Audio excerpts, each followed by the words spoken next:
സ്കൂളുകളിൽ അധ്യാപക നിയമനം വൈകുന്നു. നിയമന കാലാവധി അവസാനിക്കാൻ 6 മാസം മാത്രമുള്ളപ്പോൾ ഉദ്യോഗാർത്ഥികൾ ആശങ്കയിലാണ്.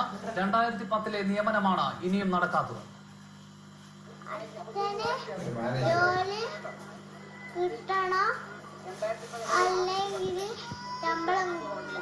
ഇത് 6 വയസ്സുകാരൻ നന്ദലാൽ.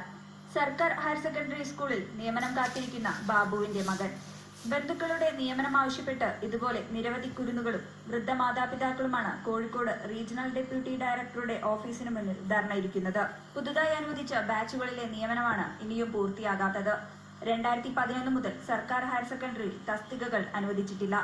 എന്നാൽ എയ്ഡഡ് സ്കൂളുകളിലും തസ്തിക സൃഷ്ടിക്കലും നിയമന നടപടിയുമൊക്കെ വേഗത്തിലാണ്. നാളെ ഗവൺമെന്റ് ജോലി പ്രതീക്ഷിക്കുന്ന ഒരു ഉദ്യോഗാർത്ഥിക്കും ഈ ഉദ്യോഗസ്ഥരിൽ നിന്ന് നീതിപൂർവമായ ഒരു സമീപനം ലഭിക്കുന്നില്ല എന്നുള്ളതാണ് ഇത് വ്യക്തമാക്കുന്നത്. 2016 ഏപ്രിൽ 11 ഇറങ്ങിയ ഒരു ഉത്തരവിന്റെ വിശദമായ ഉത്തരവിറക്കാൻ 4 മാസമായിട്ടും DHSE തയ്യാറാകുന്നില്ല എന്നുള്ളതാണ് ഏറ്റവും പ്രധാനപ്പെട്ട കാര്യം. 6000-ഓളം ഉദ്യോഗാർത്ഥികളാണ് നിയമനം കാത്തിരിക്കുന്നത്.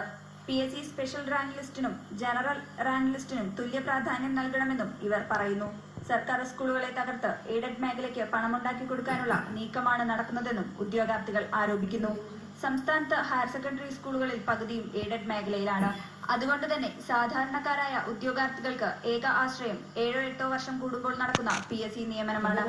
അമൃത ന്യൂസ്, കോഴിക്കോട്.